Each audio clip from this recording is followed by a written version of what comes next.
Hey everyone, hope you're doing great. Welcome back to my channel. In today's video, we'll dive into what if Hawks found Deku first. Smash that subscribe button, and be sure to peek at the description below. Let's begin.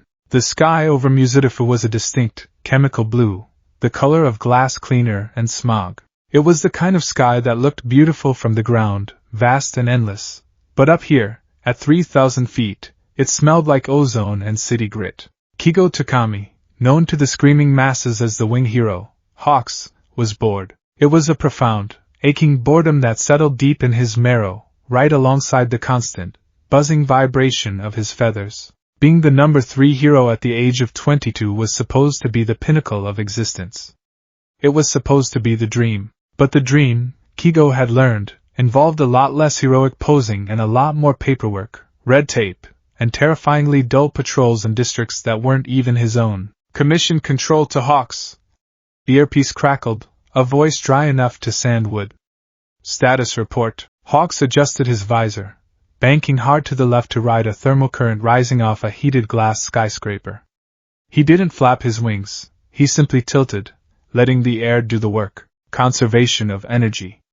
That was the game. Status is clear, handler. Hawks drawled, his voice casual, betraying none of the irritation twitching behind his eyes. Musitifu is quiet. The smuggling ring you guys are so worried about seems to be taking a siesta. Can I go back to Fukuoka yet? I'm missing the good yakitori. Negative, Hawks. Intelligence suggests the trigger dealers are moving product through the train yards in this sector within the hour. Maintain aerial surveillance. Do not engage unless you have visual confirmation of the transfer. Roger, Roger. Hawkeye's are open. He cut the connection with a tap of his gloved finger. Stiff, he muttered to the wind. He dipped lower, skimming the rooftops of the residential district. The wind whipped at his jacket, the fur collar bristling against his neck. His quirk, Fierce Wings, was a sensory masterpiece. Every single feather was a remote sensor, sending him a constant stream of data. He could feel the vibration of a car engine 3 streets over. He could sense the displacement of air from a heavy door closing. He could practically hear the heartbeat of the city. Usually, he tuned it out. It was too much noise. But today, the noise was preferable to his own thoughts. He was a bird in a cage the size of a country.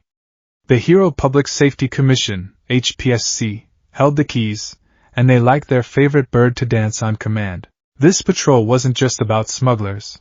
It was a leash tug. A reminder that he went where they told him to go. Hawks banked over a middle school, Aldera Junior High, the sign said. The final bell had rung 20 minutes ago, and the flood of students had mostly trickled away into the arteries of the city. He was about to boost his speed and head toward the train yards when a specific vibration caught his attention. It wasn't the chaotic noise of a fight, nor the sharp spike of a villain attack. It was smaller. A singular, frantic heartbeat. The scuff of shoes dragging on concrete. Hawks slowed, hovering. His feathers picked up the disturbance in the air currents. Someone was on the roof of the school. Not a maintenance worker, too light. A student. Probably just a kid skipping cram school, Hawks thought, intending to fly on. But then he felt the shift in air pressure. The kid was standing on the ledge. The cynicism that had coated Hawks' mind like oil vanished instantly. The hero instinct, the one part of him the Commission hadn't manufactured, kicked into overdrive. He didn't think. He simply folded his wings and entered a dive. The air screamed around him as he accelerated, a red streak against the gray skyline. Don't do it, he urged silently, his eyes narrowing behind the gold visor. Don't you dare. He had seen jumpers before. The pressure of this superhuman society cracked people like eggs. If you didn't have a quirk, or if you had the wrong one, or if you just couldn't keep up with the dazzling lights of the heroes, the shadows felt welcoming. Hawks hated it. He hated that he was part of the system that cast those shadows. He broke his dive 200 feet above the school, spreading his wings to bleed off speed, turning the fall into a silent glide. He aimed to land behind the kid, grabbed the back of their collar, and hauled them back to safety before they could lean forward. But as Hawks touched down on the gravel roof, silently, like a predator, he paused. The boy wasn't looking at the ground. The kid was a small thing, scrawny, with a mess of green curls that looked like they hadn't seen a comb in years. He was wearing a black middle school uniform that was scuffed with dirt, and was that a burn mark on the shoulder? He was standing dangerously close to the chain-link fence that separated the roof from the drop. But he wasn't climbing over it. He was leaning against it, sliding down until he hit the concrete, clutching something to his chest. Hawks took a step closer, his boots crunching softly on the gravel. The sound made the boy jump violently. The kid scrambled backward, crab walking away from the noise until his back hit the fence with a metallic clang. "Whoa, easy there," Hawks said, raising his hands in a placating gesture. He put on his best TV hero smile. Charming, disarming, safe. "I didn't mean to spook you. You're a little high up for a hangout spot, don't you think?" The boy stared at him. His eyes were huge, green, and currently overflowing with tears. He looked like a deer that had just realized it was standing on a highway. He blinked once, twice, then his breath hitched. "H. Hawks?" the boy squeaked. His voice cracked in 3 different places. "In the flesh," Hawks said, stepping closer. He kept his posture relaxed, wings folded tight against his back to minimize his silhouette. "I was just passing by. Saw you up here alone." Usually, when people stand that close to the edge, they're thinking about taking a flight without wings. "You okay, kid?" The boy looked down at the object in his hands. It was a notebook. Or what used to be a notebook. It was charred, the cover black and peeling, soaked through with water as if it had been fished out of a pond. I wasn't," the boy sniffled, wiping his nose on his sleeve. "I wasn't going to jump. I was just thinking. Thinking on a roof edge is dangerous." Hawks noted. He nodded at the notebook. "Rough day at school?" The boy flinched. He clutched the book tighter, the charred paper crinkling. "You could say that." Hawks scanned him. No visible injuries other than the burn on the uniform and maybe some bruising under the collar. Bullying. Classic, stupid, mundane evil. The kind heroes didn't arrest people for. "What's the book?" Hawks asked. He needed to keep the kid talking, calm him down before he sent him home. It's nothing," the boy mumbled, trying to hide it behind his back. "Just trash. One man's trash is another man's treasure," Hawks said. In a blur of motion, too fast for the human eye to track, he sent a single red feather shooting forward. It hooked the notebook from the boy's grip and zipped back to Hawks' hand before the kid could even gasp. "Hey!" the boy yelped, reaching out. "Please don't. It's embarrassing." Hawks held the book up, inspecting the cover. The title was handwritten in marker, barely legible through the scorch marks. Hero Analysis for the Future. Number 13. Hero Analysis? Hawks raised an eyebrow behind his visor. Volume 13?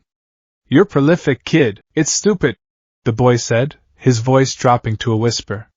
He pulled his knees to his chest, burying his face. It's just a useless fan-ba diary. Like me. Hawks felt a twinge of annoyance. Not at the kid, but at the world that made a kid sound like that. He flipped the book open. The pages were damp, ink running in places, but the handwriting was tight, frantic, and obsessive. He skimmed the first legible page. It was a breakdown of Empty Lady, who had debuted only that morning. Quirk, gigantification. Limits, urban maneuverability restricted to wide avenues, 2-lane min. Massive collateral damage risk. Center of gravity shifts upward, making ankle sweeps highly effective villain counter strategy. Note, she prioritizes media attention over efficiency. Time to subdue target, 3 minutes. Estimated time if she ignored the cameras, 45 seconds. Hawks paused. That was accurate. Brutally so. He flipped a few more pages. Kamui Woods. Backdraft. Even a few local sidekicks. The detail was absurd. It wasn't just cool moves, it was physics, psychology, and logistical breakdown. Then, he found the page about himself. There was a sketch of him, a surprisingly good one, focused on his wings. But it was the text that made Hawks freeze. Hero Hawks. Quirk, fierce wings. Speed, subsonic, likely variable based on plumage density. Analysis. He controls each feather individually. Most people think it's telekinesis, But based on the lag time when he turns corners, it's likely vibrations/sensory connection. Weakness, fire, obvious, but also informational overload. If he feels every feather, spread out attacks in high-density noise environments should slow his reaction time by 0.3 seconds. Feather count estimation, 300 primary blades. Recovery rate, unknown, but judging by his patrol gaps in January versus July, he molts seasonally or requires protein spikes to regrow. Hawks slowly lowered the book. The wind whistled across the roof, but the silence between them felt heavier. "Kid," Hawks said, his voice losing the TV star lilt. It was flat, serious. The boy flinched, expecting a reprimand. "I'm sorry! I know it's creepy. You figured out my sensory lag," Hawks interrupted. The boy blinked. My sensory lag?" Hawks repeated. He tapped the page. "The bit about high-density noise environments slowing me down. That's classified. The HPSC scrubs that from every public record. I've never mentioned it in an interview." "How did you know?" The boy's face went pale. I just watched." "Watched what?" "News clips?" "Yes. And fan cam footage. There was a villain fight in Fukuoka last month. The one with the sonic scream villain." The boy started to ramble, his hands moving frantically as he spoke. "You took him down, but you hesitated when the police sirens converged with the villain's scream. You flinched. Your left wing dipped before your right. It wasn't physical damage, so it had to be sensory interference. And since you steer with the feathers, if the signal is jammed, the lag increases." Hawks stared. This kid, this middle schooler with a burnt uniform and tears snotting up his face, had diagnosed a weakness that Hawks' own handlers had spent millions of yen trying to mitigate. "And the feather count?" Hawks asked. "Based on the volume of the wings when fully expanded versus when you have them locked for a dive," the boy said, speeding up, his anxiety morphing into a manic mutter. "And the ratio of payload. You can carry about 2 people comfortably, 3 struggles, 4 is failure. Assuming average feather tensile strength is similar to carbon fiber." "Okay, stop," Hawks said, holding up a hand. The kid clamped his mouth shut with an audible click. Hawks looked at the notebook again. This wasn't a fanboy diary. This was a threat assessment dossier. If a villain got hold of this, heroes would die. But the kid wasn't a villain. He was a trembling mess. "What's your name?" Hawks asked. "Midoriya." "Izuku, Midoriya." Hawks tested the name. "What's your quirk? Some kind of intelligence booster? Processor? Or maybe a zoom vision thing?" The air left the roof. Midoriya shrank in on himself. The light that had sparked in his eyes while he was analyzing died out, replaced by a hollow, crushing darkness. He looked at his shoes, red, oversized high tops. "I don't have one," Midoriya whispered. Hawks blinked. "Come again?" "I'm quirkless," Midoriya said. He forced the words out like they were physically painful. He looked up at Hawks, eyes squeezing shut, waiting for the rejection. Waiting for the laugh. Waiting for the pity. I'm a Deku. Useless. That's why the notebook doesn't matter. I can analyze all I want, but I can't do anything with it." Hawks looked at the boy. Then he looked at the book. Then back at the boy. Quirkless. In this society, that was a death sentence for dreams. It meant you were fragile. It meant you were a bystander. But Hawks looked at the page again. High-density noise environments should slow his reaction time by 0.3 seconds. Hawks had been trained by the HPSC since he was a child. He had been turned into a weapon. He had the best support gear, the best trainers, the best diet. And yet, this quirkless kid, with nothing but a TV and a brain, had dissected him in a notebook he probably bought for 100 yen. "You're telling me," Hawks said slowly, "that you did all this, without a quirk?" Midoriya opened one eye, confused by the tone. It wasn't pity. It was incredulity? "Why yes?" Hawks let out a short, sharp laugh. He ran a hand through his windswept hair. "That's terrifying," Midoriya slumped. "I know. It's creepy. I'm sorry." "No, kid. Not creepy." Hawks crouched down so he was eye level with Midoriya. The visor reflected the boy's tear-stained face. I mean terrifying in a good way. Do you have any idea how much heroes pay for intel like this? You just broke down my flight mechanics better than my own agency doctors. Midoriya stared at him, stunned. But I can't be a hero. Without a quirk I'm just what? Hawks tilted his head. Weak? Useless? He tapped the side of his own head. Midoriya, look at me. My quirk is wings. I fly. I shoot feathers. It's flashy. Everyone loves it. But do you know what the hardest part of my job is? Midoriya shook his head mutely. It's thinking, Hawks said. I have to be faster than everyone else. I have to save everyone. I have to predict where the villain is going, where the debris is falling, which civilian is going to trip over their own feet. It's exhausting. I want to be lazy. I want to patrol for an hour, eat some chicken, and go to sleep. Hawks held up the notebook. If I had someone telling me exactly where the villain's weak point was before I even arrived, I could be a lot lazier. Midoriya's mouth fell open. The gears in his head were grinding, trying to process what was happening. Are you? Hawks paused, weighing his next words. He was crossing a line here. The HPSC would hate this. Taking on a civilian? A middle schooler? A quirkless one at that? It was a PR nightmare. It was a liability. But Hawks looked at the burn mark on Midoriya's shoulder. He looked at the desperation in the kid's posture. He recognized the look of someone standing on the edge, waiting for a reason to step back. Hawks decided, right then and there, that he was going to be that reason. You're looking at this all wrong, Hawks said. You're trying to be All Might. You want to punch the problem. But you've got a sniper rifle in your brain, and you're trying to use it as a club. He stood up and offered a hand to Midoriya. Come with me. Midoriya looked at the gloved hand. Come with you? Where? My agency. Or, well, the temporary office I'm running here in Muzutafu, Hawks said. I'm on a case. Smugglers. Boring stuff. But I've been chasing my tail for 2 days trying to figure out their route. He shook the notebook. I want to see if you can do to them what you did to me. Midoriya trembled. He looked at the hand like it was a hallucination. You want my help? I want your brain, kid.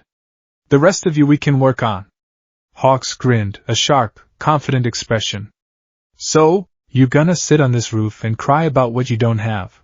Or are you gonna come show the number 3 hero how to do his job? Midoriya sniffled. He wiped his face aggressively with his sleeve, scrubbing away the tears. A spark, small, fragile, but fierce, lit up in his green eyes. He reached out and took Hawks' hand. I'll try. Hawks pulled him up effortlessly. The kid was light. Way too light. We'll fix that too, Hawks thought. Good answer. Hawks handed the notebook back. Tuck that away. And hang on. Hawks stepped behind him, wrapping an arm around Midoriya's waist. I parked my car in the sky. We're flying. Wait, is that legal? I don't have a license. H. Midoriya's protest turned into a high-pitched scream as Hawks kicked off the roof. They shot into the air, the wind blasting against them. For the first few seconds, Midoriya was stiff as a board, screaming into the rushing air. But as Hawks leveled out, gliding high above the city streets, the screaming stopped. Open your eyes, kid! Hawks shouted over the wind. Check out the view. Midoriya peeled his eyes open. Muzutafu was spread out below them like a circuit board. The cars were toys, the people were dots. The sun was beginning to set, casting long, golden shadows between the buildings. It was a perspective Midoriya had never seen. It was the view of the gods. The view of heroes. It's amazing. Midoriya breathed, the wind stealing his words. Yeah, Hawks said, scanning the horizon. It is. But you know what I see? What? Too many places for bad guys to hide. Hawks banked left, heading toward the industrial district. Let's go shine a light on them. The temporary office Hawks mentioned was actually a commandeered floor of a high-end hotel near the train station. The HPSC spared no expense when it came to their golden boy's comfort, or his surveillance. Hawks landed on the balcony, dropping Midoriya gently onto the expensive tiling. The boy stumbled, his legs jelly, clutching his stomach. Try not to puke on the carpet, Hawks advised, stepping inside and sliding the glass door open. The commission will dock my pay. Midoriya took deep breaths, forcing his equilibrium to return. I'm okay.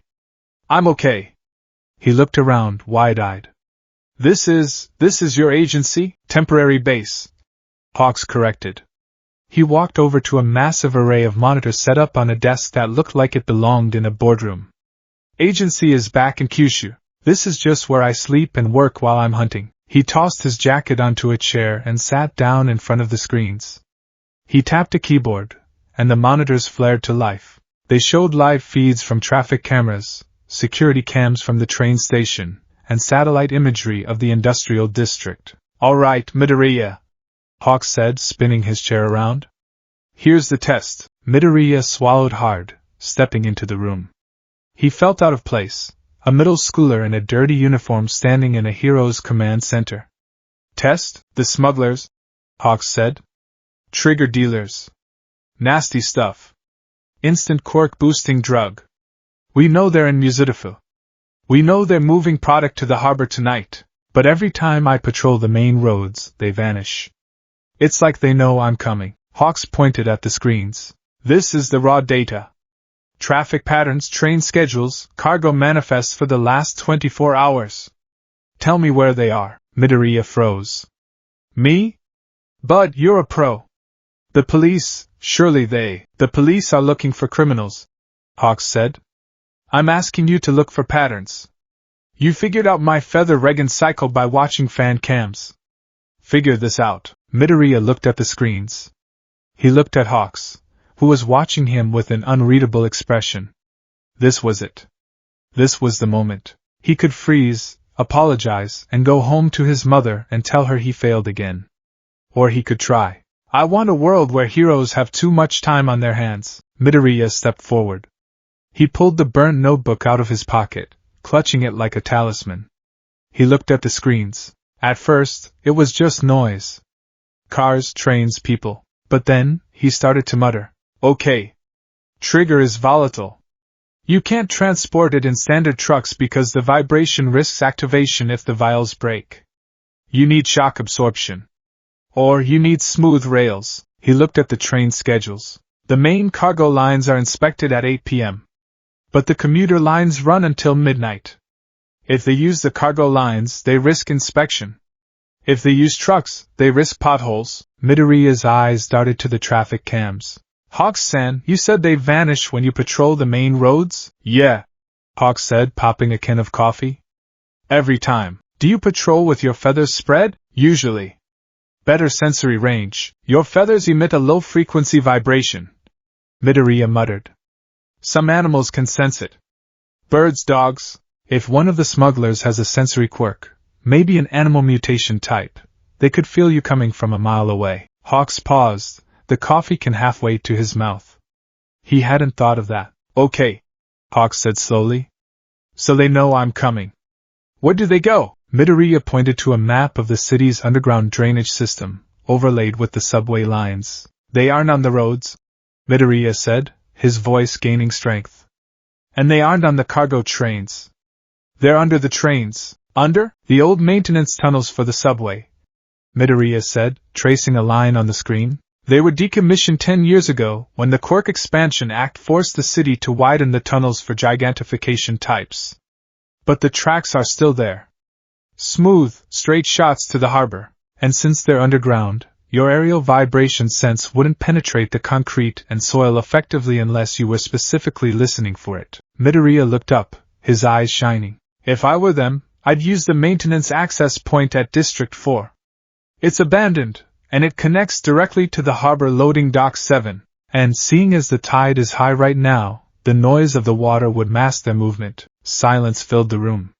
The hum of the computer fans seemed deafening. Hawks stared at the map. District 4. The one place he hadn't checked because the HPSC intel said the activity was in District 2. Handler, Hawks said, tapping his earpiece. His eyes never left Midoriya. Go ahead, Hawks. Shift the net to District 4. The old subway maintenance tunnels. I'm heading there now. District 4? Intel says negative on that, Hawks. That's a ghost town. Just trust me, Hawks said, his voice sharp. Or rather, trust my intern. Intern? You don't have an intern. I do now, Hawks said. He stood up, grinning. Midoriya. You hungry? Midoriya blinked, snapping out of his trance. You, a little? Good. 'Cause after I wrap up these bad guys, I'm buying you the best yakitori in the city. Consider it your first paycheck. Hawks walked to the balcony door. He paused and looked back at the small, trembling boy standing in the glow of the monitors. The boy who thought he was nothing, the boy who just solved a case in 5 minutes that had stumped the police for a week. Hey kid, Hawks said. Midoriya looked up. Yes, Hawks-san? Stop calling yourself a Deku, Hawks said. He pulled his visor down over his eyes. From now on, you're my eyes in the sky. Don't blink. Hawks launched himself off the balcony, disappearing into the night. Midoriya stood there, alone in the high-tech office. He looked down at his hands. They were shaking. Not from fear this time, but from adrenaline. From purpose. He looked at the burnt notebook. He opened it to a fresh, blank page. He clicked a pen. Subject Hawks. Revised analysis. Note, he listens. For the first time in his life, Izuku Midoriya didn't feel like he was falling. He felt like he was ready to fly. 2 hours later, the yakitori stand was a small, hole-in-the-wall place tucked under a bridge, shielded from the wind. It smelled of charcoal, chicken fat, and caramelized soy sauce. Hawks sat on a plastic stool, his wings splayed out behind him, taking up 2 extra seats. He was devouring a skewer of chicken skin with unholy speed. Next to him, Izuku sat with a plate of grilled onions and chicken thighs, eating much more politely, though he looked like he was about to pass out from exhaustion. So, Hawks said, talking around a mouthful of food. That was solid. Police found the tunnel exactly where you said. 3 guys, 50 vials of trigger. Wrapped up in a neat little bow. Izuku blushed, staring at his food. I just looked at the data. It was logical. Logic is a superpower, kid. Don't let anyone tell you otherwise. Hawks pointed a skewer at him. So, here's the deal. Izuku looked up. The deal? I'm bored, Hawks stated flatly. The HPSC, the people who boss me around, they want me to be a soldier. They want me to be a symbol. But mostly, they just work me to the bone. I need help. I need someone who can look at a situation and tell me the fastest way to solve it so I can go home. Hawks leaned in. I want to hire you. Off the books, for now, because child labor laws are a pain. But we'll call it a mentorship. You analyze villains for me, you help me patrol efficiently, and in exchange, Hawks' expression softened. In exchange I train you. Izuku dropped his skewer. It clattered onto the plate. Train me? To be an analyst? No, Hawks said. To be a hero. Izuku's heart hammered against his ribs. But I'm quirkless. You saw me. I can't. I saw a kid who predicted a villain's location using subway schematics and tide charts. Hawks countered. You think Eraserhead punches harder than All Might? No, he wins because he's smart, and he fights dirty. You can't be All Might, Izuku. You never will be. You don't have the raw power. The truth stung, but coming from Hawks, it felt like a diagnosis rather than an insult. But, Hawks continued, you can be fast. You can be smart. And if you're fast enough and smart enough, you don't need to punch a villain into orbit. You just need to incapacitate them. Hawks gestured to his own wings. I'm not strong either. Not really. I'm just fast and accurate. I can teach you speed. I can teach you how to move so you don't get hit. And with that brain of yours, you'll be dangerous. Dangerous. The word hung in the air. Why? Izuku asked, his voice trembling. Why me? Why would you waste your time? Hawks looked up at the underside of the bridge. He thought about the cage the commission had built for him. He thought about the loneliness of the top. He thought about the look in Izuku's eyes on the roof, the look of a bird that had forgotten how to fly. Because, Hawks said softly, I think we're birds of a feather, kid. And I hate flying alone. He looked back at Izuku and grinned, that signature, confident hero smile. So? What do you say? Want to shake up the hero's society a bit? Izuku looked at the number 3 hero. He thought about Bakugo's explosions. He thought about the sorry from his mother. He thought about the notebook. He wiped his eyes one last time. He sat up straighter. Yes, Izuku said. Yes. Please, good. Hawk stood up, tossing some bills onto the counter. Eat up. Training starts tomorrow at 5 a.m. We're going for a run. 5 a.m.? Heroes don't sleep, kid. Or at least I don't. Welcome to the nest. Hawks ruffled Izuku's hair, messing up the green curls even more, and walked out into the night. Izuku watched him go, then looked down at his own hand. He clenched it into a fist. For the first time, he didn't see a useless hand. He saw a weapon in the making, and somewhere in the dark, the wheels of fate began to turn, grinding toward a future that no one, not All Might, not All for One, and certainly not the HPSC, could have predicted. The Deku was gone. The raptor was beginning to wake up. The alarm clock on the nightstand didn't get a chance to scream. Izuku Midoriya's hand slammed down on the off button at 4:59 a.m., a full minute before it was set to ring. He hadn't really slept. How could he?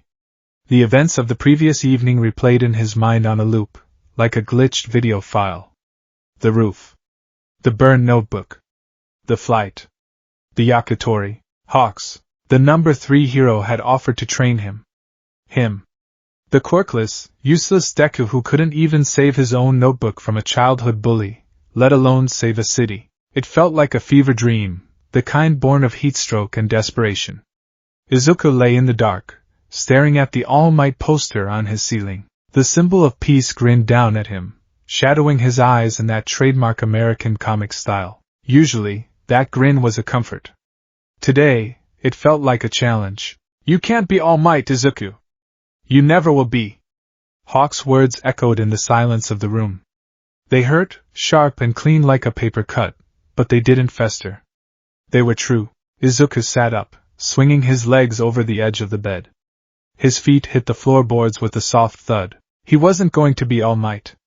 He was going to be something else. He dressed quietly, pulling on a generic green tracksuit that had seen better days. He tiptoed past his mother's room, guilt twinging in his chest. Inko Midoriya worried enough as it was. Telling her he was going to meet a pro hero at the crack of dawn for secret training would probably stop her heart. He scribbled a note, gone for an early jog, back for breakfast, and stuck it to the fridge. It wasn't a lie exactly.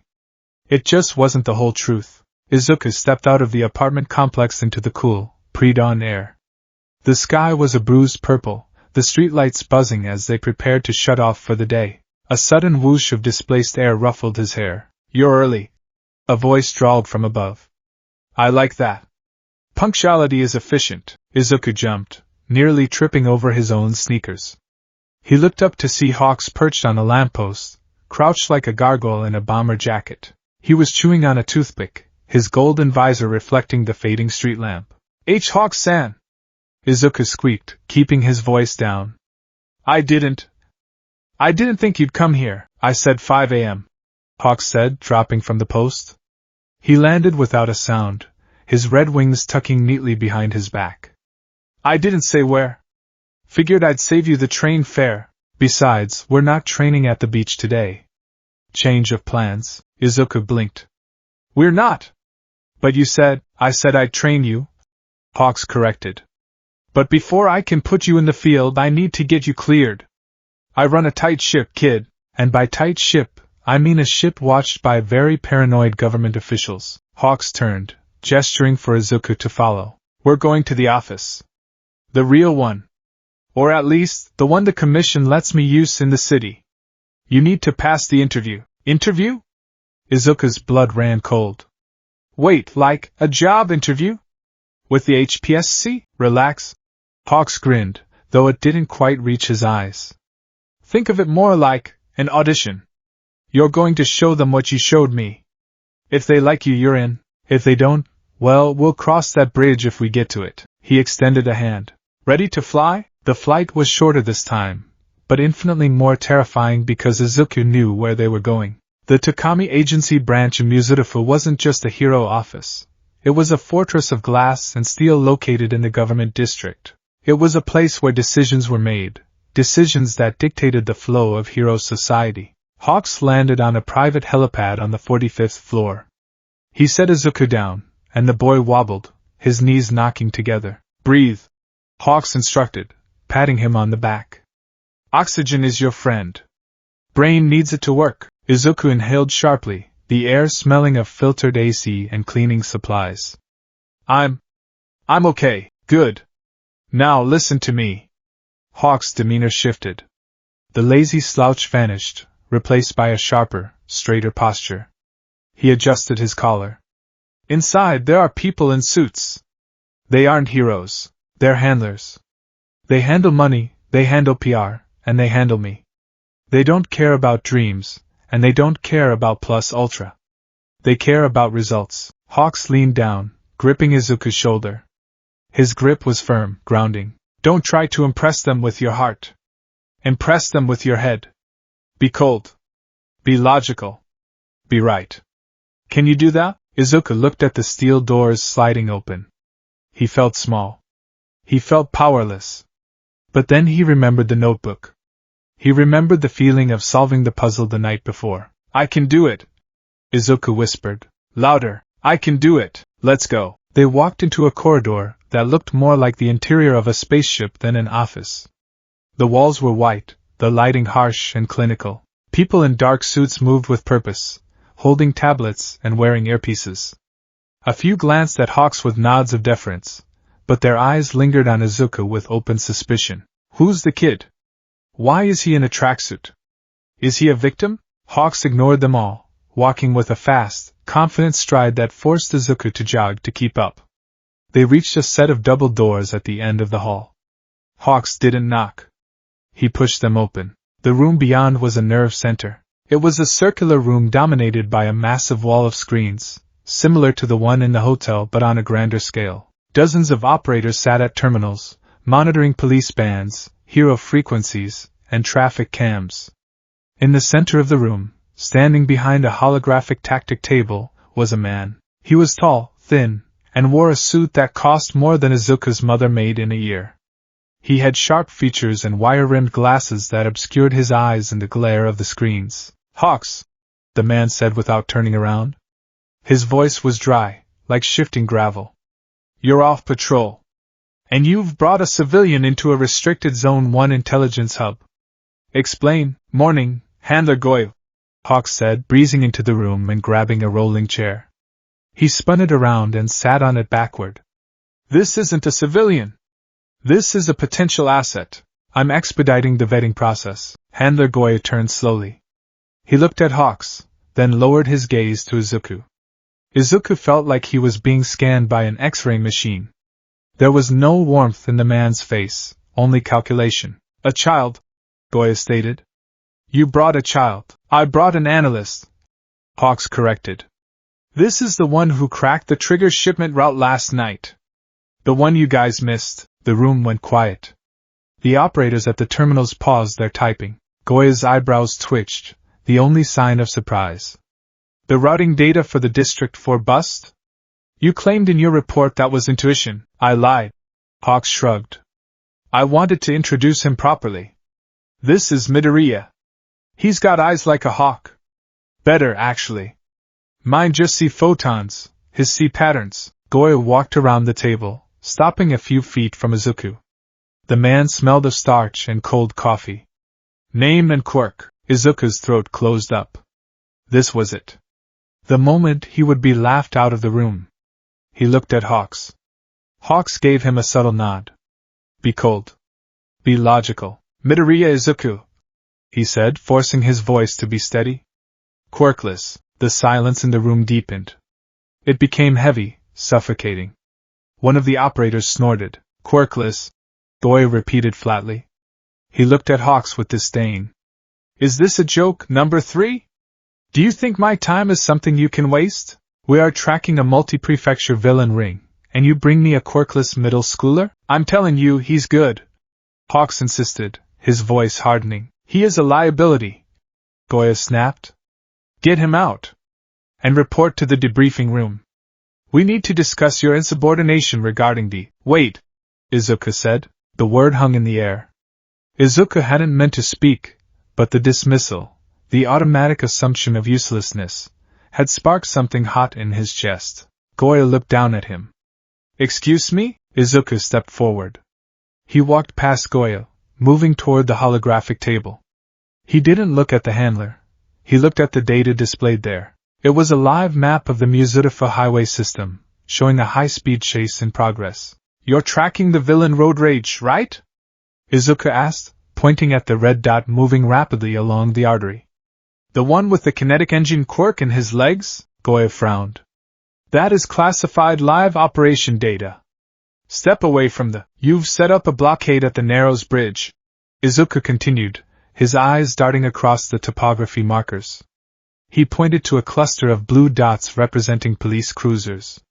Standard procedure. Bottle him in where the road has no exits. It is a proven tactic, Goya said, irritated. Security, remove the boy. It won't work, Izuku said. He spoke faster now, the mutter beginning to surface. Road rage accelerates by absorbing friction. The Narrows Bridge has a steel grate surface for drainage, high friction coefficient. If he hits that surface at his current speed of 180 km per hour, he won't stop. He'll overload. Izuku turned to Goya, his eyes wide and intense. He won't crash. He'll explode. The kinetic feedback will shatter his legs and likely destabilize the bridge supports. You have 12 officers stationed on that bridge. They're standing on a bomb. Goya froze. He looked at the main screen. The red dot was closing in on the bridge. Operator, Goya barked. Check the suspect's quirk registry. Does he have a thermal discharge limit? Checking. Yes, sir. A frantic voice replied from a terminal. If his core temp exceeds 400 degrees, kinetic output becomes volatile. Current estimated temp based on speed is 390. Rising fast. He's right, Hawks said from his chair. If he hits that grate, it's game over. Boom. Goya stared at the screen. The red dot was 30 seconds away from the bridge. Reroute units. Call off the blockade. Let him pass the bridge. If you let him pass, he hits the residential district, an operator yelled. We can't let him into the suburbs. There's a sound barrier, Izuku said. Everyone looked at him. 2 kilometers past the bridge, Izuku said, pointing to a stretch of highway lined with tall, concrete walls designed to dampen noise for the nearby apartments. The walls are reinforced concrete, angled inward. If you have a hero with a terrestrial manipulation quirk, Cementos, or even Empty Lady, they can collapse the barrier inward as he passes. Izuku mimed a crushing motion with his hands. Don't stop him from the front. Squeeze him from the sides. If you narrow the road gradually using the walls, he'll lose momentum from the friction against the sides of his vehicle, not the tires. It disperses the heat. He'll spin out, but he won't explode. Goya stared at the boy for 1 second. 2. Do we have assets in that sector? Goya shouted. Death Arms is 3 blocks away. He has super strength. He can tip the barriers. Order Death Arms to Sector 7. Collapse the sound barriers on the target's approach.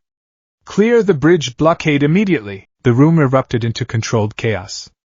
Orders were shouted into headsets.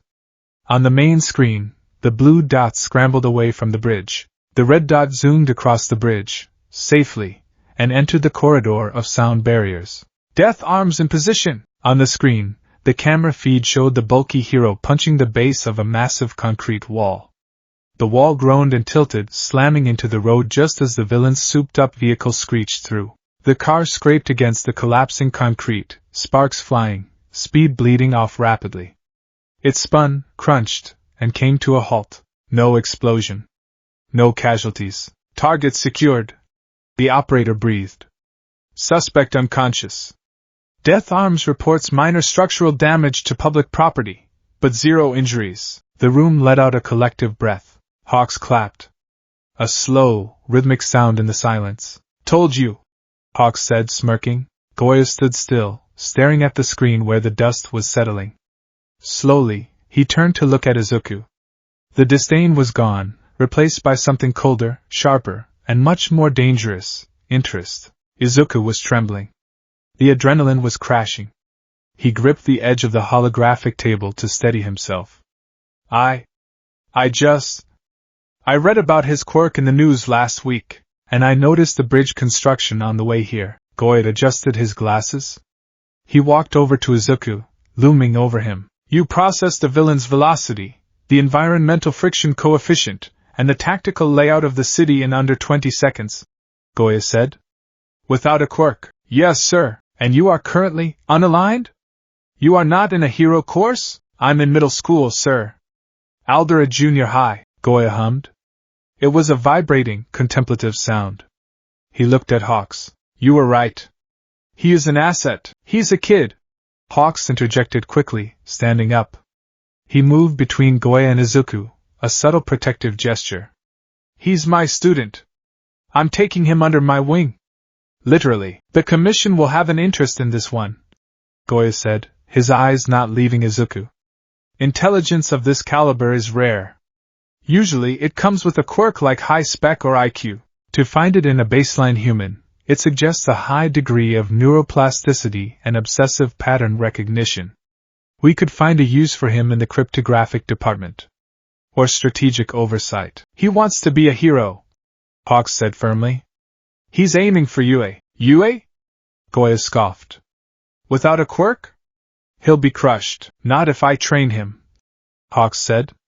And that's the deal, Goya. I bring you his intel. I let him consult on your cases. In exchange, you back off. You give him provisional clearance to work with my agency, and you let me train him my way. No labs. No white rooms. No weird conditioning. Goya considered this. The HPSC was always hungry for talent, but they preferred their tools to be compliant. A quirkless boy desperate for validation? That was a tool that could be easily molded, but Hawks was being territorial. Fine, Goya said. We will authorize a work-study arrangement, classified under the support division to bypass the quirk requirements. He will report to you. But Hawks, yeah, if he's wrong, if he makes a call that gets someone killed, it's on your head. And then he belongs to us. Hawks' jaw tightened. Deal. He grabbed Izuku's arm. Let's go, kid. We're done here. They didn't speak until they were back in Hawks' private office, a smaller room on a lower floor that was significantly messier. Piles of paperwork littered the desk, and there were feathers stuck into the ceiling tiles like darts. Hawks kicked the door shut and slumped against it, exhaling a long breath. Okay, Hawks said.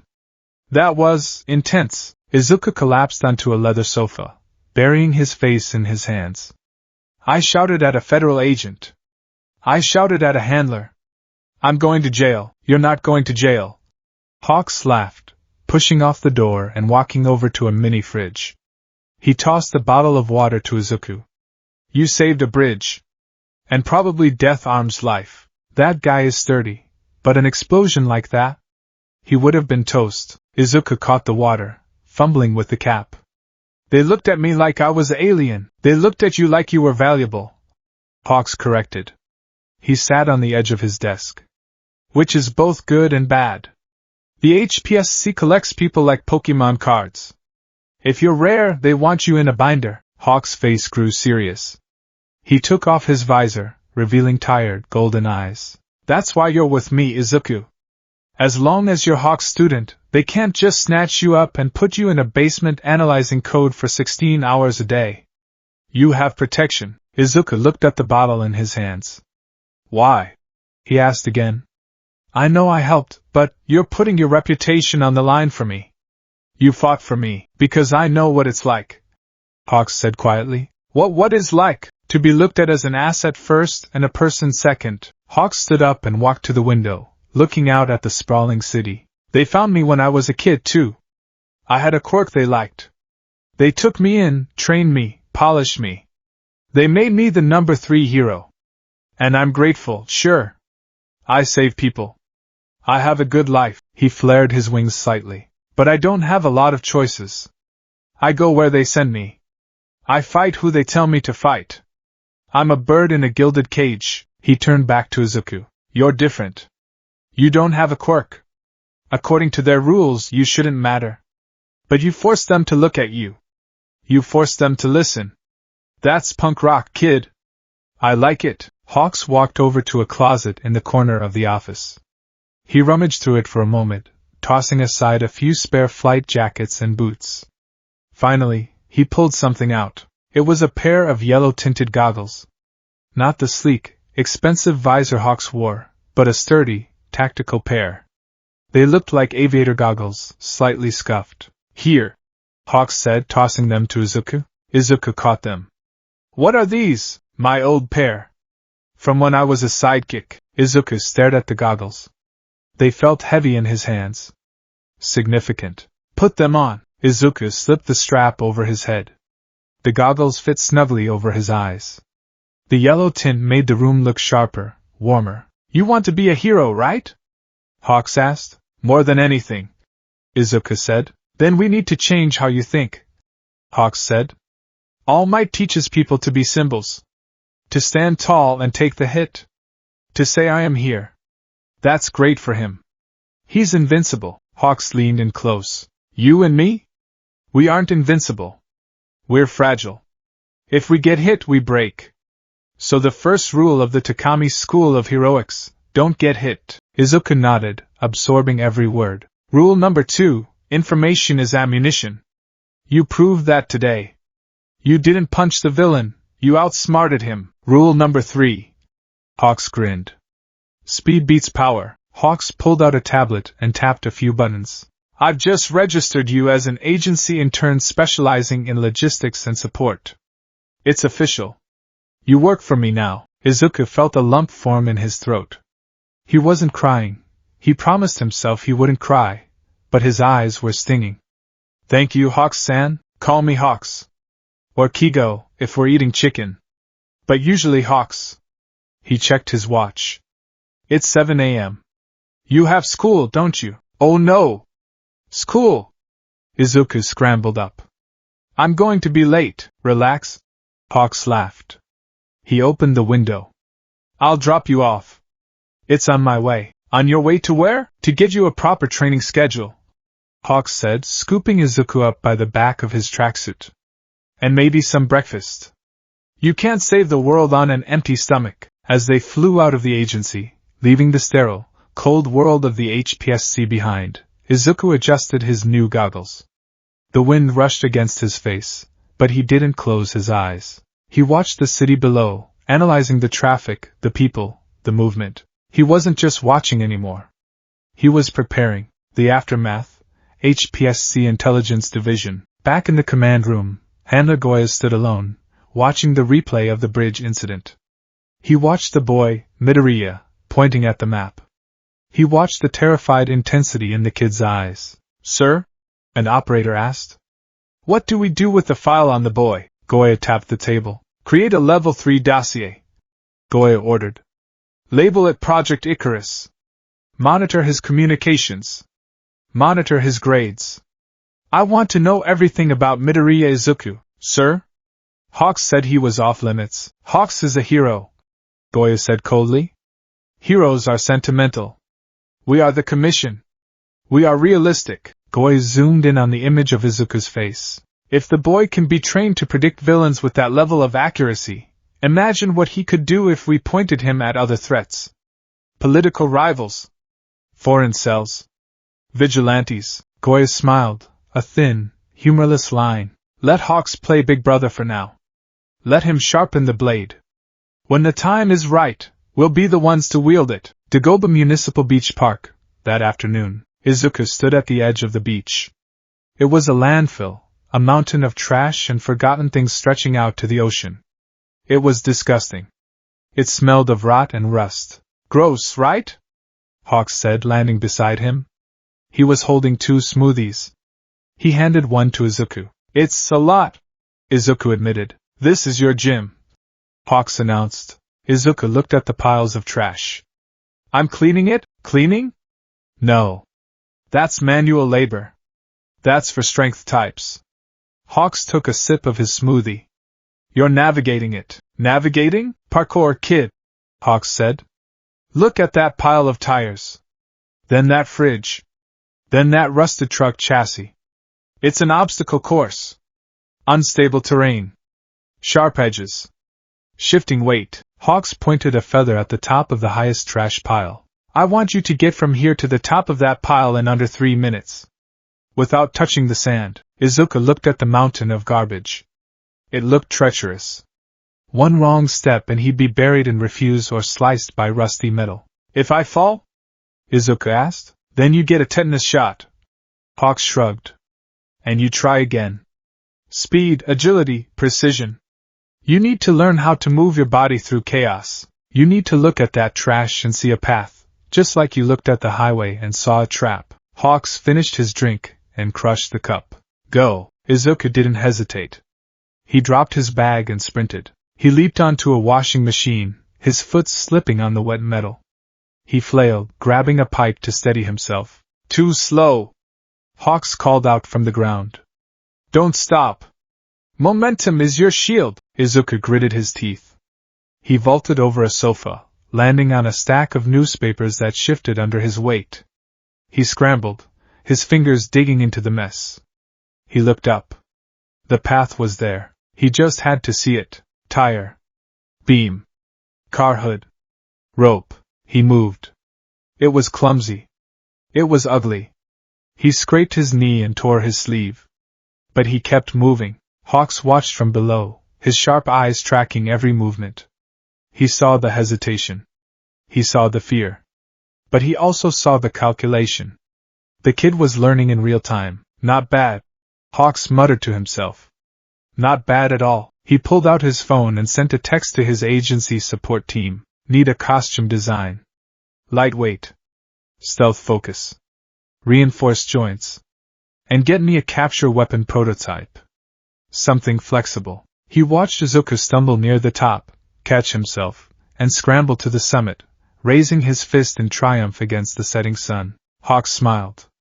The commission wanted a weapon. Hawks was going to give them a hero. And if he did his job right, Izuku Midoriya would be the kind of hero who could fly without ever leaving the ground. Time! Hawks shouted. 3 minutes, 14 seconds. Terrible! Do it again! Izuku groaned, collapsing onto a pile of trash. But even from down here, Hawks could see the kid was smiling. The asset was secured. Now, the real work began. The first month of training under the wing hero, Hawks could be summarized by 3 distinct sensations: the burning of lungs deprived of oxygen, the stinging of scrapes against rusted metal, and the vertiginous nausea of being dropped from high altitudes. Izuku Midoriya had never been happier. It was a Tuesday, roughly 4 weeks into what Hawks called the molting phase. The sun was barely peeking over the horizon, casting long, jagged shadows across the expansive wasteland of Dagoba Municipal Beach Park. The air was salty and cold, carrying the scent of low tide and rotting rubber. Again, Hawks called out. He was perched atop a precarious tower of crushed refrigerators, looking for all the world like a king on a throne of garbage. He held a stopwatch in one hand and a skewer of grilled chicken in the other. Izuku stood at the base of a mountain of tires, his chest heaving like a bellows. His green tracksuit, the new one Hawks had bought him, reinforced with elbow and knee pads, was already stained with grease and sand. He wiped sweat from his eyes, adjusting the yellow-tinted aviator goggles that had become his second skin. My time was 4 minutes, Izuku wheezed. 4 minutes, 12 seconds, Hawks corrected, taking a bite of chicken. And you tripped twice. And you hesitated at the washing machine gap. A villain isn't going to wait for you to double-check the friction coefficient of the moss, kid. Move. Izuku gritted his teeth.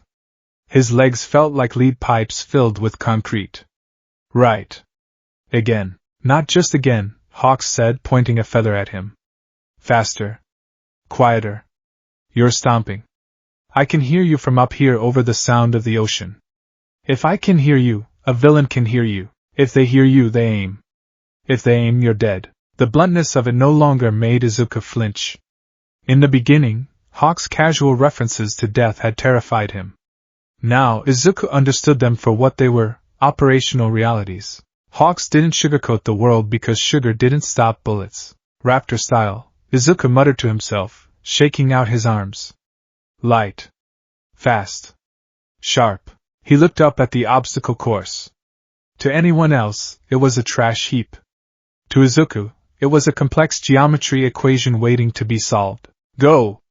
Hawks barked. Izuku exploded into motion. He didn't run at the tires, he ran up them. Hawks had taught him that momentum was a resource, like fuel in a tank. If you stopped, you burned fuel to start again. If you kept moving, you could ride the energy. Izuku hit the first tire, using the bounce to launch himself toward a rusted car hood. He landed on the balls of his feet, knees bent deep to absorb the sound and impact. Silence. Be a ghost. He vaulted over a pile of scrap wood, grabbing a protruding pipe to swing around a corner. Analysis. The pipe is rusted. Structural integrity compromised. Don't put full weight. Action. Use it only for a directional shift, not a pivot. He tapped the pipe, spinning in midair, and landed on a narrow beam of steel. He wobbled. His arms flailed. Don't look at your feet. Hawks shouted from above. Look where you're going. Your feet know what to do. Your eyes need to find the next step. Izuku snapped his gaze up. The washing machine gap. It was 6 feet across, with a drop into a pit of jagged glass and sludge below. Usually Izuku would stop, measure the distance, and psyche himself up. Speed beats power. He didn't slow down. He accelerated. He hit the edge of the beam and leaped. For a second, he was weightless. The ocean wind whipped his hair. He saw the landing spot, the slippery, curved top of an old industrial dryer. He hit it. His foot slid.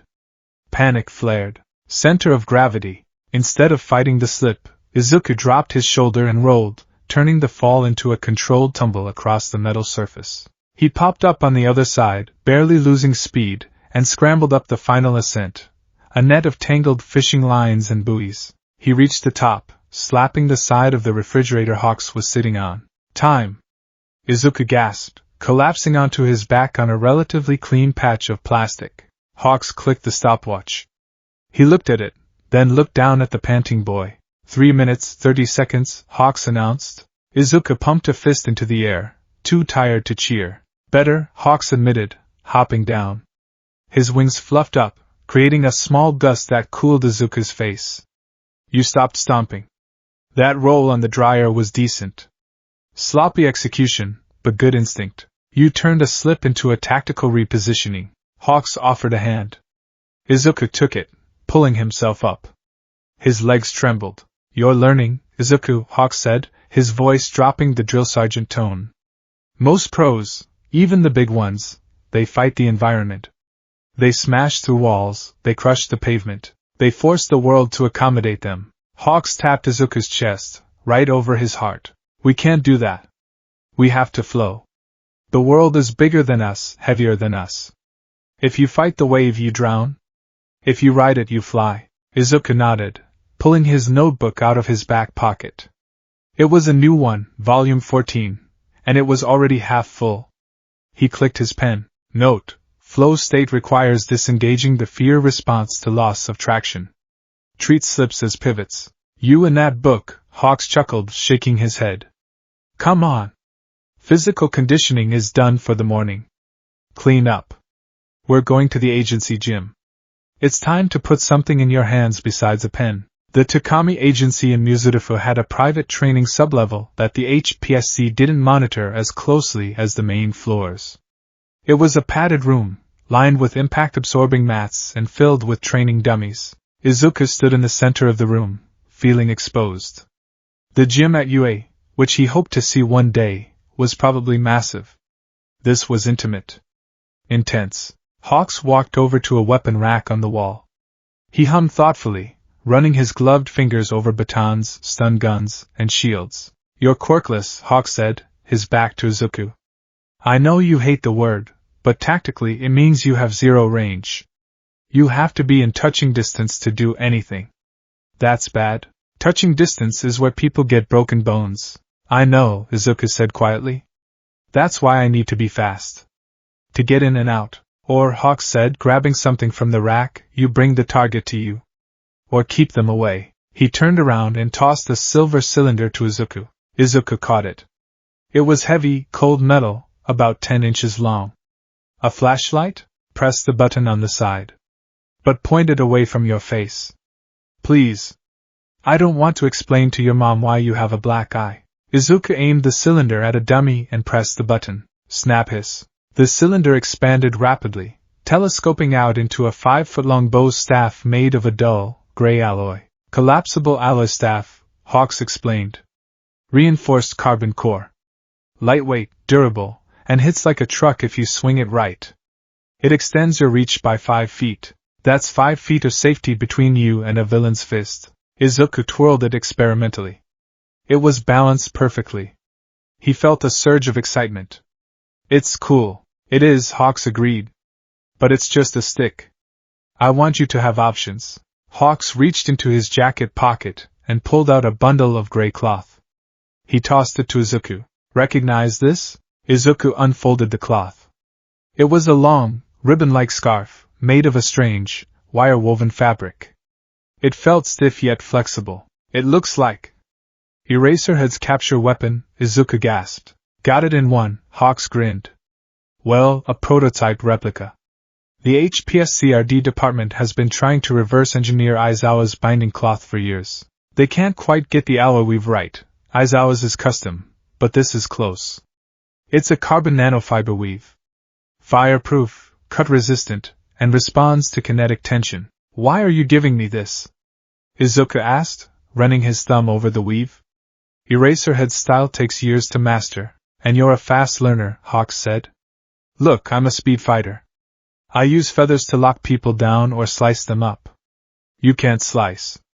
And you don't want to break bones if you can avoid it. You want to capture. Hawks spread his wings, hovering a few inches off the mat. The staff is for defense and spacing. The cloth is for trapping.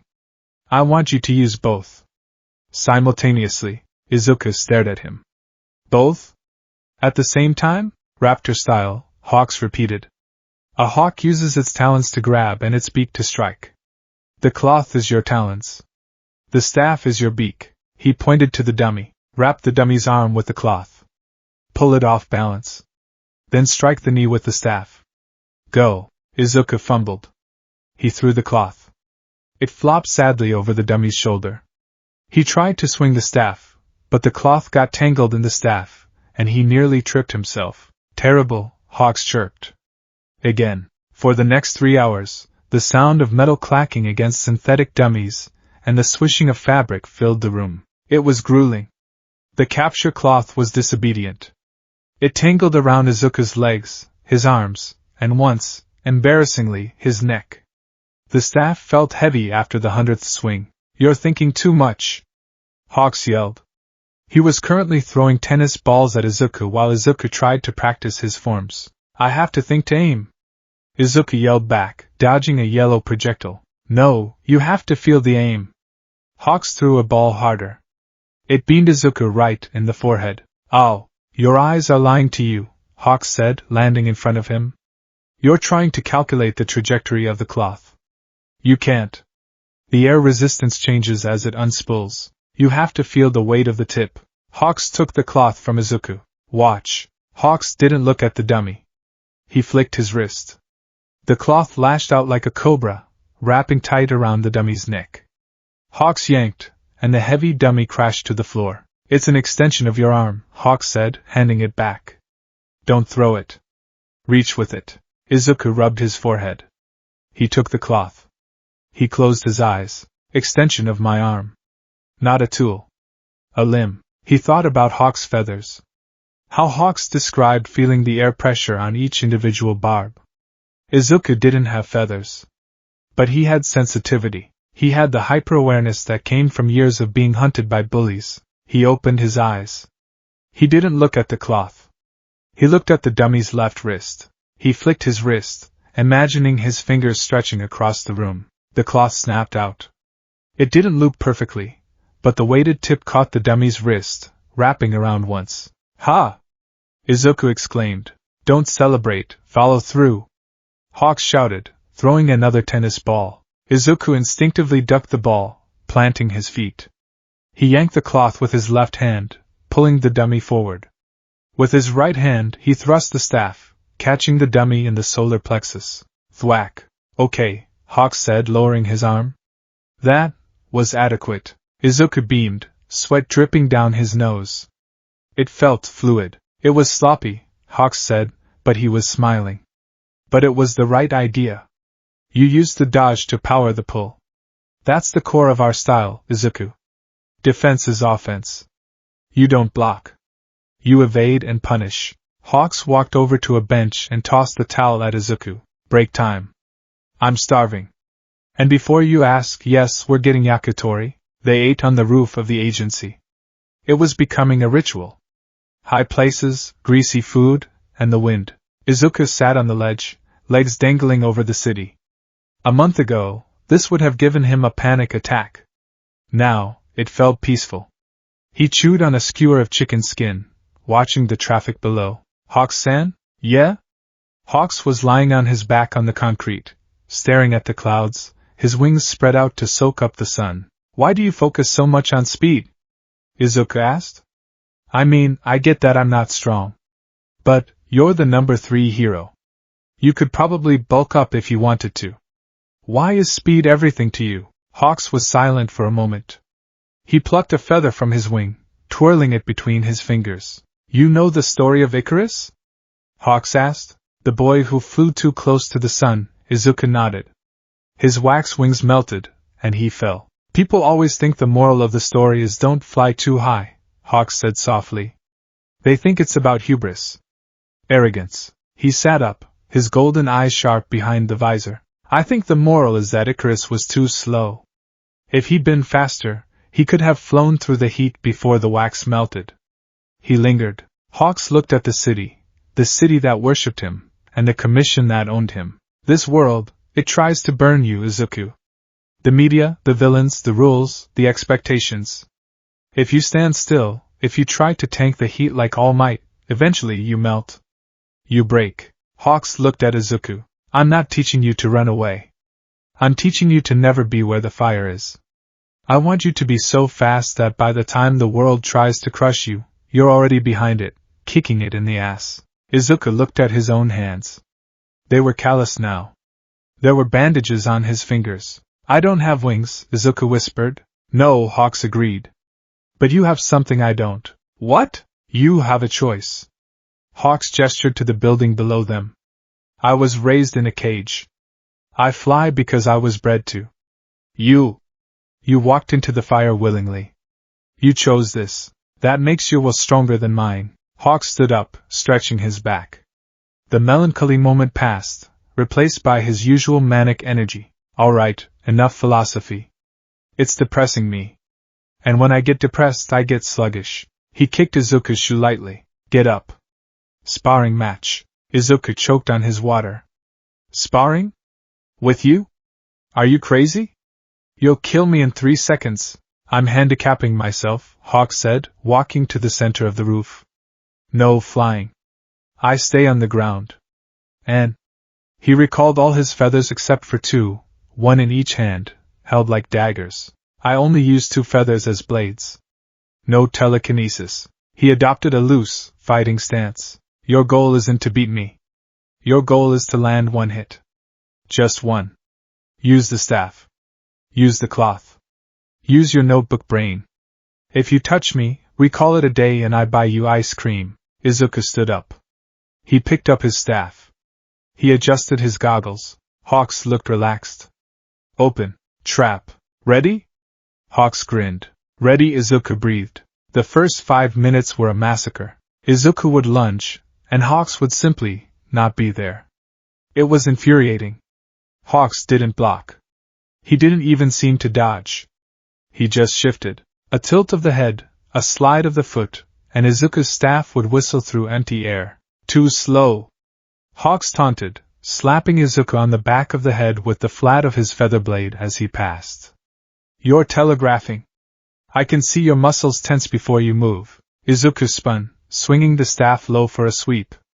Hawks hopped over it casually, landing on the staff itself and balancing there like a bird on a wire. Get off! Izuku yelled, trying to shake him. Hawks backflipped off, landing 3 feet away. Make me! Izuku was panting. Sweat stung his eyes. He was angry. Not at Hawks, but at himself. He was analyzing, but he was analyzing after the fact. He leans left before he moves right. He watches my shoulders. He's reacting to my initiation. Izuku paused, lowering the staff. He took a deep breath. Don't try to hit him. Make him move where you want him. Izuku reached into his pocket and pulled out the capture cloth. He held the staff in his right hand, cloth in his left. Dual wielding again? Hawks teased. Ambitious. Izuku didn't answer.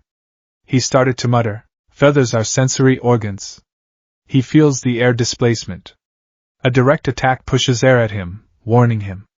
So, don't push the air, Izuku charged. He swung the staff vertically, a massive, overhead smash. It was a terrible move. Easy to dodge. Hawks sidestepped to the right, exactly as Izuku predicted. Predictable. But Izuku wasn't trying to hit him with the staff. As he swung the staff down, he didn't put power into it. He let go of it with one hand, letting gravity take it. At the same time, he snapped the capture cloth behind the staff. The staff hit the ground with a loud clang. The sound vibration traveled through the roof. Hawk's feathers twitched. For a microsecond, the vibration overloaded his sensory input from the ground up. In that microsecond, Izuku dropped to the ground, abandoning the staff entirely. He wasn't aiming for Hawk's body. He kicked out at Hawk's ankle, not a strike, but a hook. Hawks, momentarily distracted by the floor vibration, tried to lift his leg, but he was a fraction of a second too late. Izuku's foot hooked his ankle. Hawks stumbled. He didn't fall. He was too good for that, but his balance broke. He flailed his arms to steady himself. Izuku was already moving. He sprang up from the crouch, launching himself like a torpedo. He didn't punch. He didn't kick. He simply reached out with his index finger. Boop. He poked Hawks right in the center of his chest. Time seemed to freeze. Hawks stood there, one leg in the air, arms outspread, looking down at Izuku's finger pressing against his jacket. Izuku was frozen too, eyes wide behind his goggles, terrified that he had just assaulted a pro hero. The wind blew across the roof. Hawks slowly lowered his leg. He looked at his chest. He looked at Izuku. A slow, sharp grin spread across his face. It wasn't the TV smile. It was the smile of a predator recognizing another predator. Vibration interference, Hawks murmured. You used the staff impact to fuzz my ground sense. Why yes, Izuku stammered, retracting his finger. I noticed in the gym. When the dummies hit the floor, your wings would twitch. Just a little. You navigate by sound and air, but surface vibration is louder for you. Hawks chuckled. The chuckle turned into a laugh. A genuine, bright sound. You crazy kid, Hawks said, ruffling Izuku's hair aggressively. You actually got me. You exploited a sensory weakness I didn't even know I had until you pointed it out. Does that mean I get ice cream? Hell yes, you get ice cream, Hawks said. You get 2 scoops. He walked over and picked up Izuku's staff, collapsing it, and tossing it back to him. You see that, Izuku? Hawks said, his tone turning serious again. You didn't overpower me. You didn't outspeed me. You outthought me. And because you outthought me, you created an opening where your speed mattered. Hawks put a hand on Izuku's shoulder. That's the raptor style. We hunt with our heads. The claws are just for cleanup. Izuku looked at the staff in his hand. He felt the ache in his muscles, the bruise forming on his shin where he'd hit the floor. But for the first time, he didn't feel weak. He felt dangerous. I'm ready, Izuku said, looking up at Hawks. I'm ready for the next step. Hawks grinned. Good. Because next week, we stop hitting dummies. We do? Yeah, Hawks said, walking toward the roof access door. Next week, we go on patrol. A real one. No fighting, just shadowing. But you need to see the city from the inside. Izuku's heart skipped a beat. Patrol. Come on, Hawks called out. Mint chocolate chip isn't going to eat itself. Izuku scrambled to follow, clutching his notebook and his staff. As he ran after his mentor, he realized something. He wasn't looking at the ground anymore. He was looking forward, and the view was getting better every day. Excerpt from Hero Analysis for the Future, number 14. Entry. Combat Style Development. The Raptor Protocol. Core Principle. Evasion is not retreat. It is positioning. Weaponry, collapsible staff, range/defense, capture cloth, control/disruption. Weakness identified. I hesitate when I think I might hurt the opponent. Hawk says this is a civilian mindset. I need to trust my precision. If I aim for the weapon or the limb, I can disable without destroying. Personal note, Hawks is fast. Unbelievably fast. But he's lonely. He trains me like he's desperate for someone to keep up with him. I won't let him fly alone. I'll get faster. I'll catch up. Status, molting complete. Flight feathers growing in. The heat in New Zurifa was oppressive that afternoon, a thick, humid blanket that trapped the exhaust fumes of the city against the pavement. It was the kind of weather that made asphalt shimmer and tempers short. Izuku Midoriya walked down the street, his backpack straps gripped tight in his hands. To an outside observer, he looked like any other middle school student trudging home after a long day of mock exams and career counseling. He was small, unassuming, with messy green hair and a uniform that had seen better days. But inside Izuku's head, a war room was operating at maximum capacity. Civilian at 2 o'clock, carrying heavy groceries, gait uneven, left knee injury. Avoid collision radius. Construction scaffolding on the right. Secure netting looks loose in the wind, 15% chance of debris fall. Car turning left without a signal, driver is distracted by a phone. Slow walking pace by 0.5 seconds to avoid intersection crosspath. The analysis was constant. It was a background hum, a second track of consciousness that Hawks had drilled into him over the last 3 months. Eyes up, kid! The world is screaming data at you. Listen to it. Izuku adjusted his glasses, fake prescription, purely for the aesthetic and to hide the subtle movements of his eyes as he tracked targets. He wasn't wearing his hero goggles. He was in camo mode, as Hawks called it. Just a student. Just a Deku. Except he wasn't a Deku anymore. Not really. He flexed his fingers. Underneath his uniform sleeve, his forearms were wrapped in compression tape to support the muscle growth from the grueling calisthenics. His stamina had tripled. His reflexes, honed by dodging Hawk's feather blades and navigating the trash mountains of Dagoba Beach, were now sharp enough to catch a falling pen before it hit the desk without looking. He turned the corner toward the Tatooine shopping district. He was supposed to meet Hawks at the train station in an hour for a debrief on a minor smuggling ring they were tracking, but he had time to kill. Maybe he'd stop by the bookstore and check if the new Hero Almanac was out. Boom. The sound wasn't just a noise. It was a physical pressure wave that rattled the windows of the storefronts next to him. Izuku didn't flinch. He didn't scream. While the pedestrians around him ducked or froze, Izuku's head snapped toward the source of the sound. Explosion. Low frequency. Concussive force suggests nitroglycerin or pressurized gas.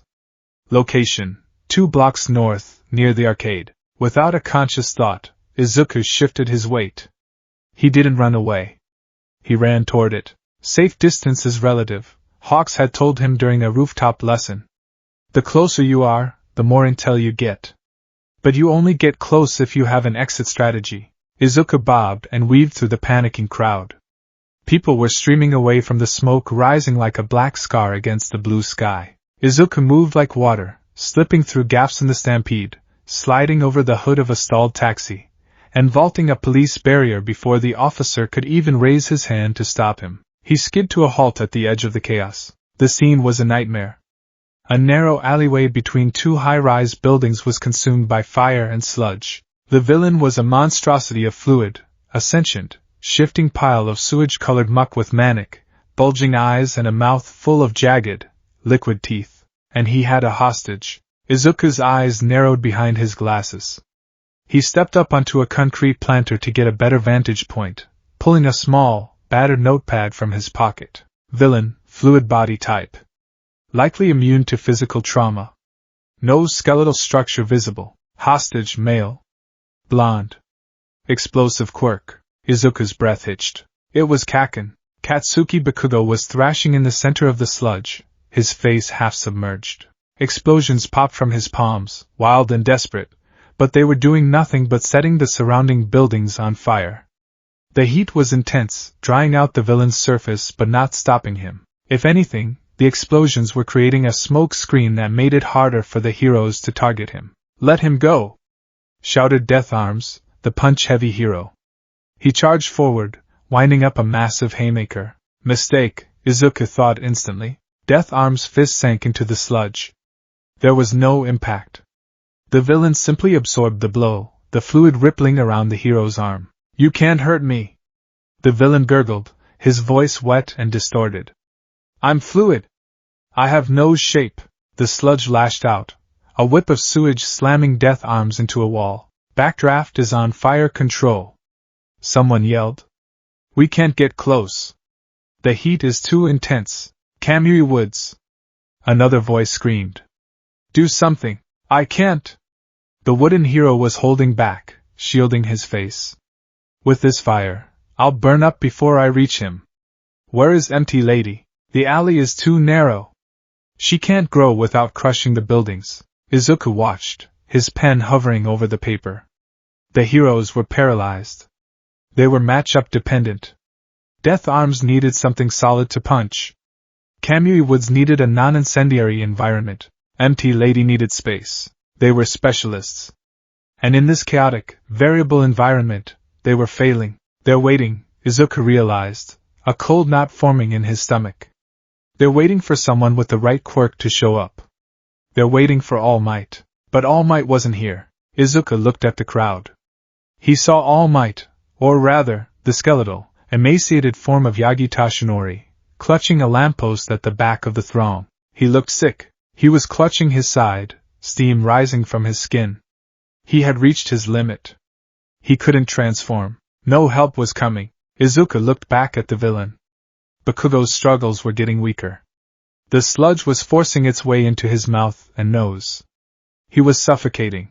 Time to death by asphyxiation, less than 90 seconds. The pros were shouting, holding the perimeter.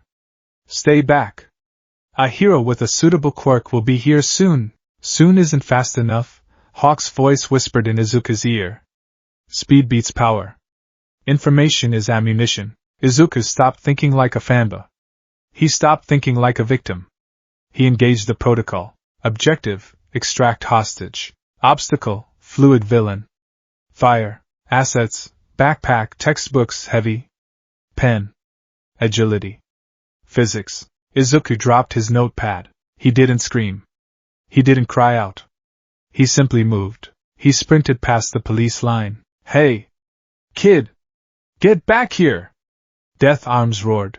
Izuku ignored him. He hit the pavement hard, accelerating. He didn't run in a straight line. The villain had reach. He ran in a zigzag pattern, erratic, hard to track. The villain saw him. Another hero? No, just a brat?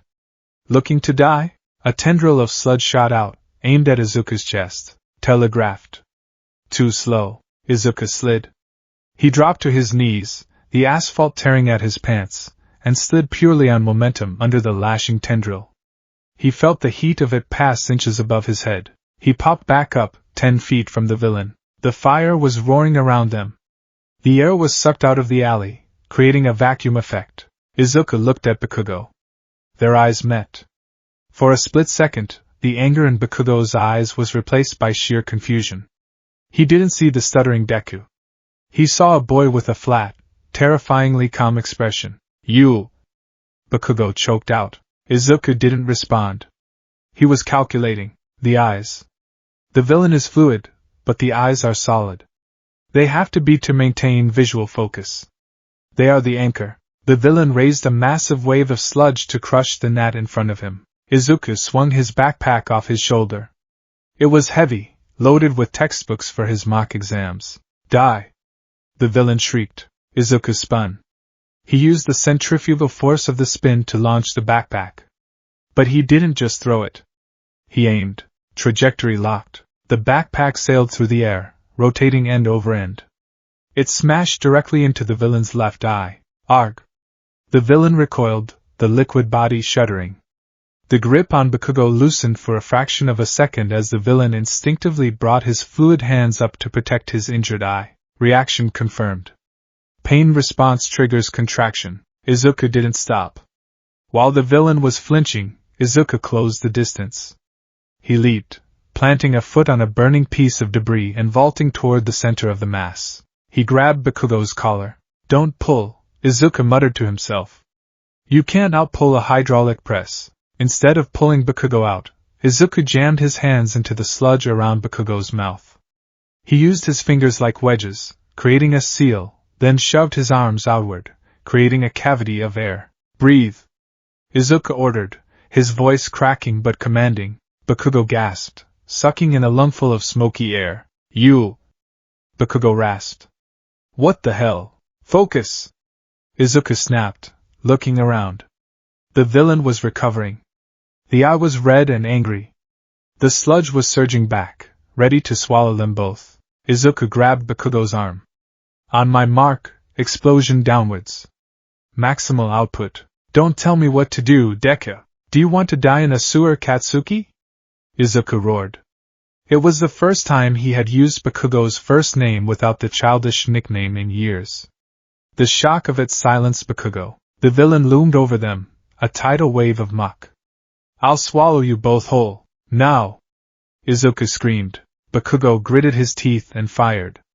A massive explosion blasted from his palms into the sludge below them. The force launched them upward, but the villain was sticky. Strands of sludge clung to their legs, dragging them back down like anchors. They were hovering in midair, suspended by the tension of the slime. It's not enough! Bakugo yelled. Izuku looked down. The villain was reforming, reaching up to grab them. They were sitting ducks in the air. Izuku reached into his pocket. He didn't have a weapon. He didn't have a quirk.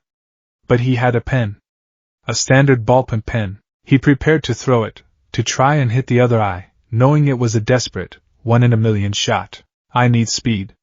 I need cutting power. Suddenly, the air pressure changed. The roar of the fire seemed to dull, replaced by a high-pitched whistling sound. It was the sound of air being sliced apart. Izuku felt the hairs on the back of his neck stand up. He looked up. A red blur dropped from the sky. Need a lift? A lazy, familiar voice drawled. Hawks. He didn't just arrive, he struck. Hundreds of red feathers shot past Izuku and Bakugo like a rain of crimson needles. They didn't hit the boys. They hit the sludge connecting them to the main body. Thwip thwip thwip thwip. The feathers sliced through the viscous fluid with surgical precision. They severed the tethers instantly. Flash fire support. Hawks yelled. He swept his wings forward. A massive gust of wind blasted down the alley. It fed the oxygen to the fire for a split second, causing a flashover that blinded the villain. But the primary force of the wind knocked the sludge body backward, pinning it against the brick wall. In the same motion, two larger, sturdier feathers hooked onto the back of Izuku's and Bakugo's collars. Going up, Hawks chirped. Izuku felt a jerk, and then he was flying. He and Bakugo were hauled out of the alleyway, soaring over the heads of the stunned crowd and the gaping heroes. Hawks deposited them on the roof of a nearby commercial building, safely away from the fire. Textbook distraction, kid, Hawks said, landing lightly on the railing. He adjusted his visor, looking down at the alley where Empty Lady and Kamui Woods were finally moving in to contain the disoriented villain. Aiming for the eye? Brutal. I like it. Izuku collapsed onto his knees, gasping for air. His adrenaline was crashing hard. His hands were shaking. I calculated the fluid dynamics, pain response.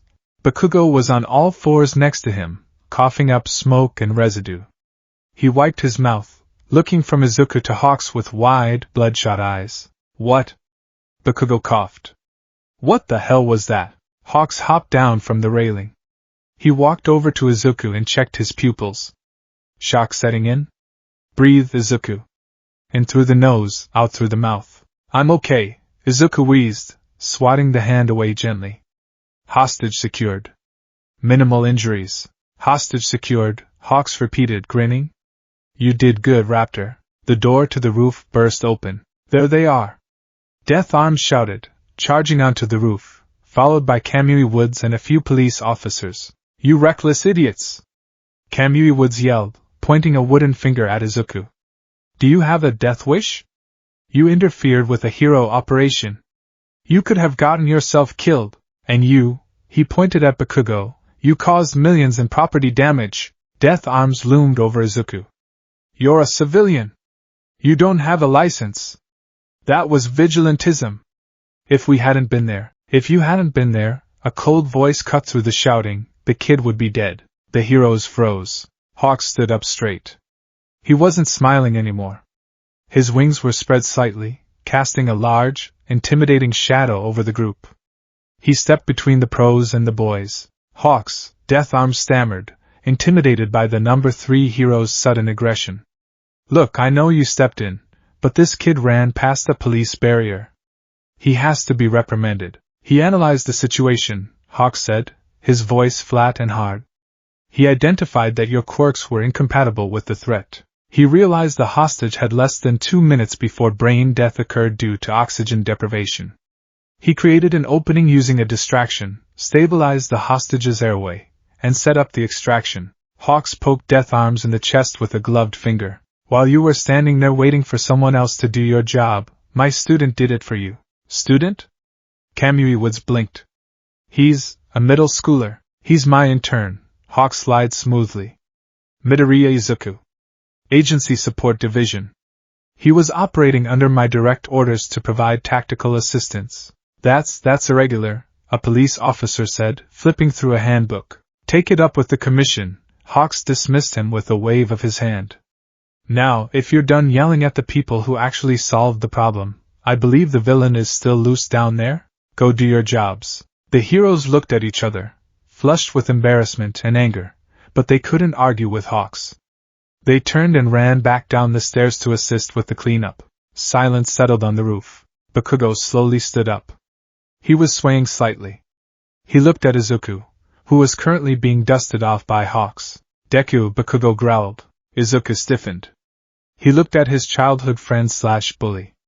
Usually, this was the part where he flinched, where he apologized. But Izuku felt the weight of the capture scarf he kept in his pocket, even though he hadn't used it.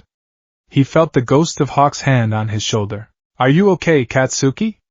Izuku asked calmly. Bakugo's face twisted. He was trembling. How did you move like that? You're quirkless. You're a pebble. I used my head, Izuku said, tapping his temple. And I stopped waiting for you to save yourself. Bakugo recoiled as if slapped. I didn't ask for your help. I didn't ask for your permission, Izuku shot back. Hawks let out a low whistle. Ouch. Burn. Before Bakugo could explode again, the roof access door opened once more. This time, the figure that emerged wasn't a minor pro. I am here. All Might burst onto the roof. He was in his muscle form, but steam was pouring off him in waves. He looked exhausted, his smile strained. All Might! Izuku gasped, the old fanboy instinct resurfacing for a second. Young citizens! All Might boomed, coughing slightly. I saw what happened from the crowd. I was indisposed, but I hurried as fast as I could.